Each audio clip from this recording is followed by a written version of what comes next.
Konstanthopoulos and Josh Beacon come together in an incredible podcast, Grow, Scale, Master. An energetic approach to drive progress, master skills, build strengths and put the strategy back into rapid business and personal success.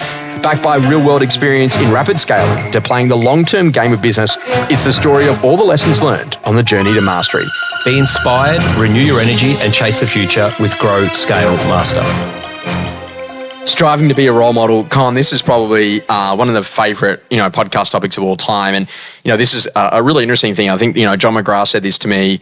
He said, Josh, you're going to spend the first 10 years of your life, building an incredible, persona in industry. He said you're going to spend the next 10 years of your life trying to get rid of it. And it's kind of an interesting thing about there's that notion that you've got to kind of, be somebody and be known by everyone. You've got to go out there and go and do those things. And then there's a period of your life where you're like, man, just a little bit of peace and quiet would be good because notoriety doesn't always bring with it calmness and the quality of life, right? So today we're going to have a good little conversation around, things. And I think that Jim Collins had termed it best in his book, Beyond Entrepreneurship, around being a role model versus common enemy approach. So let's understand that as a concept and then get your breakdown on it. But the role model is kind of this has been done by many companies for many years. And if you think about the role model, how do we just become the best in the world at what we do? It's little to no observation around what competitors do and 100% obsession around what you're doing for your customer base and the people that are your customers. When you think about the common enemy approach, it's about, this was the great battles between Adidas and Reebok and Nike and Puma, where they wanted to go out there and they wanted to kind of kill each other, if that kind of makes sense, and it's a very, aggressive tone of literally common enemy. We absolutely, we chant about how much we hate that particular competitor. Now, both of them provide fuel. Both of them have produced some incredibly successful businesses on a global standard, but also too at an individual level.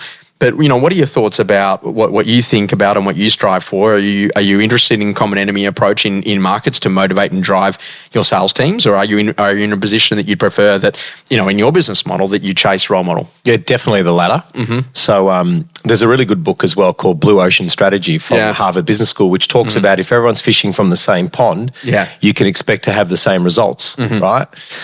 So we always took the approach that we were going to behave a lot differently from a lot of other businesses.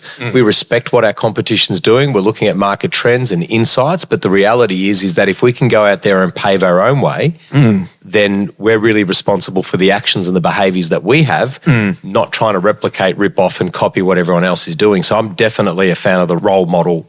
Yeah, so this is interesting because Steve Martin, the comedian, right? He's been very successful and I was watching a documentary with him on Masterclass and he said, at the end of the day, it's amazing because when I go to and I teach comedy, so I go and I work with people that are aspiring comedians, I say, hey, what are your questions? And he says, most of the questions are, what should my Instagram handle be? What should the name of my show be? Literally, how should I have my photo taken? Yeah. What should my Instagram reel look like? Don't worry about the content. Let's worry about what it looks like. And so all of that, he goes, but no one actually asks, how do you become a great comedian? Sounds familiar, doesn't it, in our industry? But I'm looking at that, and it's not a bad thing. But I'm going to say, there's a lot of there's an interesting thing that people perceive that the highlight reels is actually what life is. Yeah, and I think that this is a really good thing to remember. Is that literally there's a great old school quote. Is that literally doesn't matter who you are in life, you probably still put your jeans on one leg at a time. Now look, at the end of the day, you might be able to do that two-legged technique you've got, but the basic idea is that literally it's a really simple thing. It's literally hungry, humble, and people smart is a really interesting conversation, and probably one of the most successful agents that I have the chance to work with in Victoria, he writes over $7 million in fees and has no social media.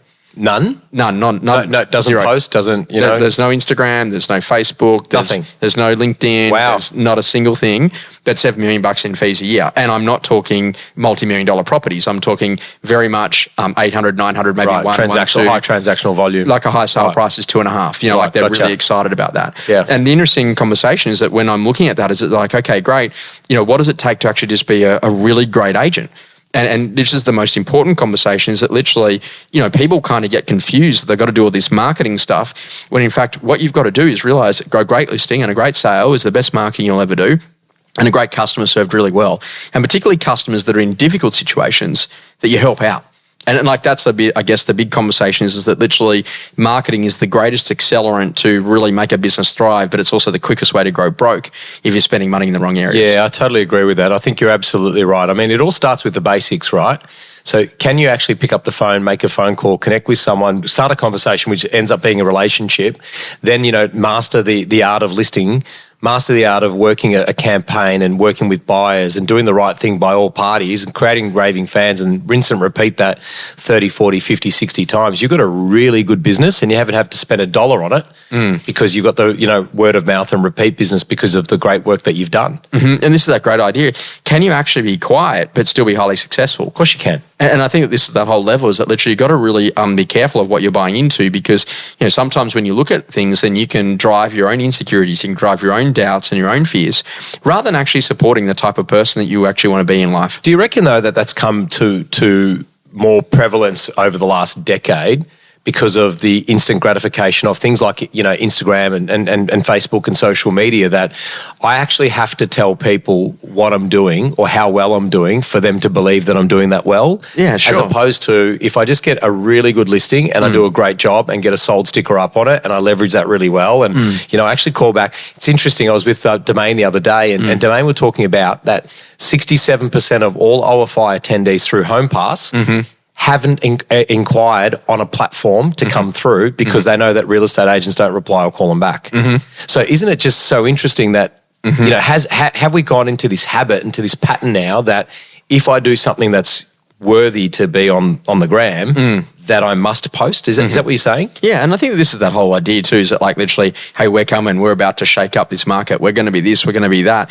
You know what? Best thing to do, just do it. Like a submarine, mate. And do it quietly, right? Exactly. And I think that this is that whole conversation around, you got to be careful, like what are you breeding more? Are you breeding confidence or are you breeding inferiority? Yeah. And this is that whole conversation that, when I walk into a training room, whether or not someone's doing 8 transactions a year or someone's doing 80 transactions a year, to me, they're both great people who've probably got challenges, issues, things that they need help with to be able to get to what they see as being their utopia. Yeah, but the person that's doing 80 started off doing 8. Yeah, sure. So it's the image versus reality too, right? So is that the image is what I want to produce and kind of put out to the marketplace that I'm this type of person or I'm this successful versus the reality of actually just doing the work. And I think there's a lot of people that go under the radar. Property managers are one of them. So they're the ones that are like the submarines that are doing the work every single day. The phone never rings for them to actually say, hey, you're doing a great job. There's always something wrong, right? But you don't see them posting on Instagram. So I think the thing is, like, there's no problem in having great moments of success. Of course. Like, that's great. But you know what? Put it down into a moment. And I think that this is the great thing here is that it's the decision to really be a learn-it-all. Yes. The thing that amazes me is that, like, sometimes I'll go into certain situations and I'll get into a room and there's not a single person in that room that would take a note. Yes. There's no pen, there's no notepad, there's no iPad, there's no iPhone, there's no Remarkable, there's no desire to kind of do something. And then later on they go, oh, can I get the slides? No. but this is, maybe you're learning in different ways and maybe I've got to accept that I learn in a different way. I think that's fair. I think that's a fair comment though. But if I'm going to meet with you, like, and we're going to talk about some important things like some dates and timing and auction and sale method and marketing. Like, please take some notes around open time and auction time and Josh, I'll tell you a really quick story, right? When I first got to real estate, I first got to Sydney. It was January the 26th, 2014, right? And my first day was on Monday. The second day was I had a meeting with John McGrath, and John called me at 5 o'clock in the morning. I didn't know what this number was, and anyway, I cut myself shaving when I heard it was John, and I had to rush to meet him at a cafe. And I sat down, and he said, "Are you ready?" I said, "I am." He goes, "You're not ready." And I said, "Why is that?" He goes, "Where's your notepad and pen?" And I went back to my car. I got my notepad and pen. And ever since that day, every meeting, I've got a Remarkable now that I use or a notepad and pen. And I make sure that I'm taking down notes because it's the basic stuff that you forget that actually people remember. And the interesting thing though is it literally gives you thinking time because when you're writing, they're talking. Correct. And so if you're actually smart in terms of influence, like that's a big quality conversation. Yeah. But the role models to me are people that have done it and done it well, but have also been in a position that literally they've been able to take other people with them on that journey. Yeah, for sure. So how many other people have you helped up on your way to greatness. And this is a really important conversation about, to me, being a role model is actually serving customers in ways that customers turn and go, hey, that was a phenomenal experience. Yeah, totally agree. And so the secret is, there is definitely some amazing, how much does property marketing come along? How much does video marketing on property come along? Social media in property marketing, it's a massive part around what it is that we're doing. But what I'm trying to give people is this whole idea is that, you need to make a decision to not drive that inferiority when things aren't going the way you want to. Sure, yeah. And I think that this is that ability to be able to say, okay, great. When we sell a property, why can't we have Amazon technology? People who buy this also buy this. Yeah. So if you missed out on Red Street, come to Orange Street. Correct. And so but we don't do that. We don't think to upgrade the just sold template. We don't think to upgrade the conversation around here are other properties that you could have that are available more broadly across our sales team. Yeah, very interesting point. I totally agree with that. A little bit of ego is not a bad thing, but what I want a ton of great work. Yeah. Because if your ego can feel that, okay, great, I can really do something here and I could be influential, I'm going to have that conversation, I'm going to ask that question, literally that is what actually really fundamentally can truly make you one of the greats, is you ask questions of people that no one else Correct. actually ask questions of. Yeah, totally agree with that. Experiences that rapidly shaped you. One of the interesting things, Con, for me is that literally when data is in front of you, I reckon it changes your view if you know what you're looking at. So I know this is really funny. I had a financial advisor and I spent some time with them and, all of the important conversations around trauma insurance and death insurance and all that other stuff that's got to go on, and key person protection insurance or whatever. And we set up and we had a self-managed super fund, and we kind of saw that, and that was doing its thing. But the interesting thing was I didn't see the data that often. And anyway, so long story short, we got to the end of that.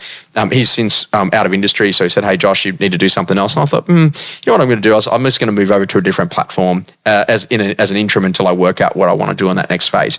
And I went on to Vanguard. And Vanguard's one of the biggest investment funds in the world.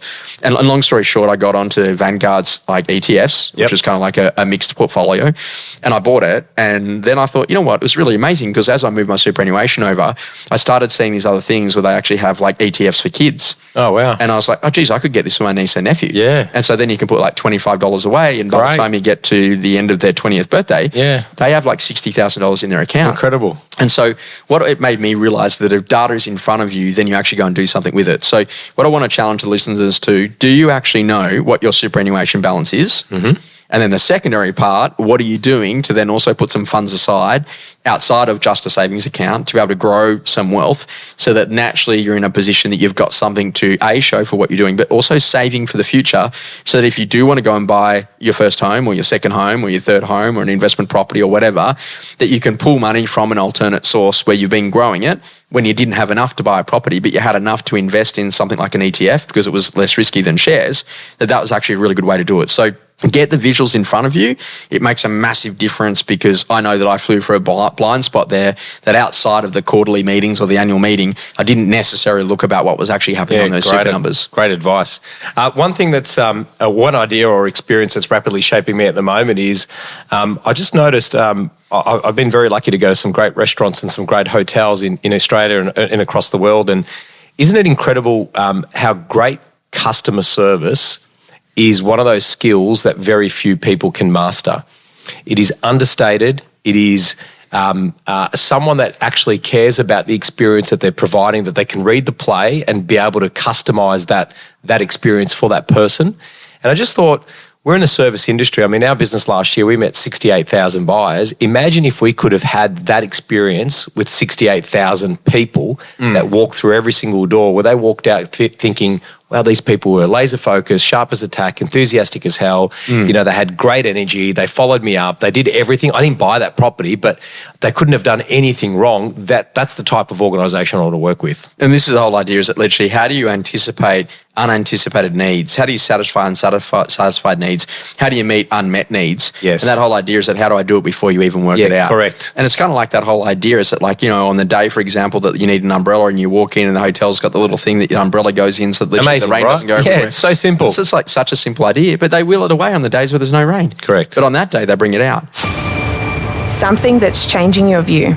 So, Con, I've got this belief, and this could potentially scare you, this next bit, so be careful here. Oh, here we go. But literally, I reckon that we no longer are in a world where people are having offline time, and I'm a believer that when they go to holiday, even though they're in a different geographical location, I actually think they're still living in their digital reality of that digital world.